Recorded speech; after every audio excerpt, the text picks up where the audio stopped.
Tohle je kanál Falcon Spirit, já jsem Tomáš. Já jsem taky Tomáš a vítejte na Ivě 24.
Jsme konečně u stánku Actanon Verba, sem jsme se těšili. Loni jsme se u nich zastavili. My jsme velký fanoušci Anthropoidu samozřejmě. Úžasný nůž, úžasný design. A bavili jsme se loni právě o tomhle noži, což je vlastně zmenšená varianta Anthropoidu. Jmenuje se Kamba. A podobný design, kompaktnější verze. Nádhera.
Jsme teďka u stánku Helicontex, který se nám minule moc líbil. Mají to perfektně udělaný, mají tady krásné figuríny, na kterých ukazují svoje produkty. A hned nás zaujal první produkt, a to je anorak v multicamu. Má jednu, jako má anoraky standardně, jednu velkou kapsu na chestu.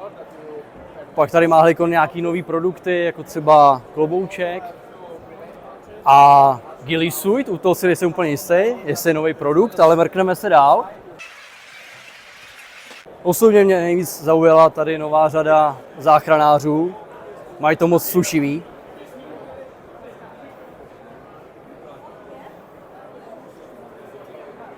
A jestli je někdo fanoušek obskurních camo patternů, jako jsem já, tak Helicon to dobře umí. A je tady třeba Rhodesian Ambush.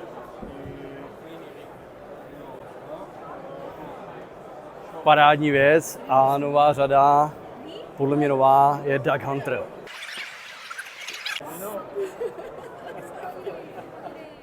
Tady se ještě musíme zastavit u tady té pěkné figuríny v multicamu.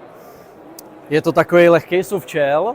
Je vidět, že to je dělaný na pohyb v horách, dejme tomu, protože figurka týpek má tady gajtry, parádně řešený. Líbí se mi, jak to mají chycený nahoře nad tím lejtkem, tím plastovým džíukem, a jinak ten materiál je moc pěkný. Je to taková bluza s kapsama.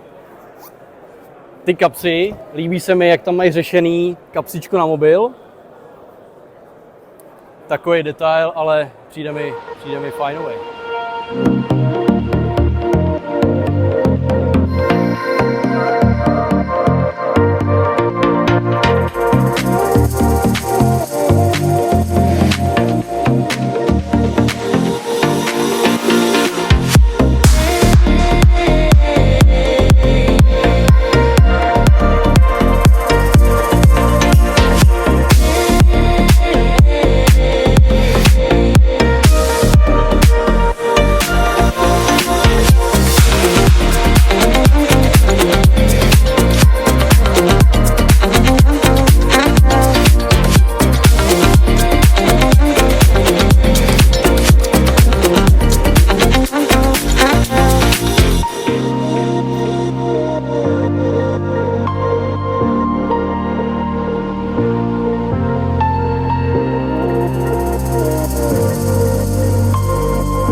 Já osobně jsem velký fanoušek Thor Knives, firmy Thor Knives vyrábějí nože, je to americká firma.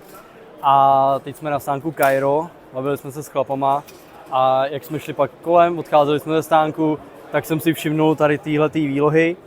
Mají tady ukázaných pár nožů a bavili jsme se o tom. Vypadá to, že první česká spolupráce a distribuce firmy Thor Knives, takže to je něco, na co se moc těšíme. Já osobně se na to těším a jsem zvědavý na ceny určitě. Máme tady Tomahawk, firma Thor Knives vyrábí, má řadu sekirek, Tomahawků. V Americe, z americké historie je to používaný nástroj a mají strašně zajímavý design těch nožů. Vydávají různý jiný řady, každou chvíli nový nůž, nový design. A ten design je neotřelej, je nový a je strašně zajímavý. We are just at Brownells and we just met Daniel from Nine Reloaded Company. Right. Hello Daniel, pleasure to meet you there. Nice and Daniel has a nice looking product for loading the magazines. Daniel, show us your magic. Yeah, great. Looks awesome. Well, this is completely new to the market. Actually, we can load all common 9mm magazines. Like we just flip it up the rounds, and then you go like. This is where the magic happens. And then if you're done, you put the mag out, take the next one, and so on. Yeah. Easy like that. Easy like that. Easy. Awesome. thumbs up. Thumbs up, yeah, definitely. Nice looking one. If you are on a range, shooting lots of rounds, Yeah, definitely. your hands gets tired. This is definitely helping. Austrian company. Yeah, we are an Austrian company. Well, we are on the market for 1.5 years now. And actually, when we developed this tool, Glock was involved. Actually, they gave us very good feedback. Okay. There are 3 pieces in the world with the Glock logo here, and they gave very valuable feedback. So it costed us 1 year more of development time. But now it's really sophisticated. And I So think you it are works Glock pretty good. certified. No, I I'm understand. sure I cannot tell this, but actually it is. Yeah. Very good. Very Yeah. good. Thank you, Daniel. Thank you very you. much. Thanks for showing us the product. Thank you. Have a great day. You too.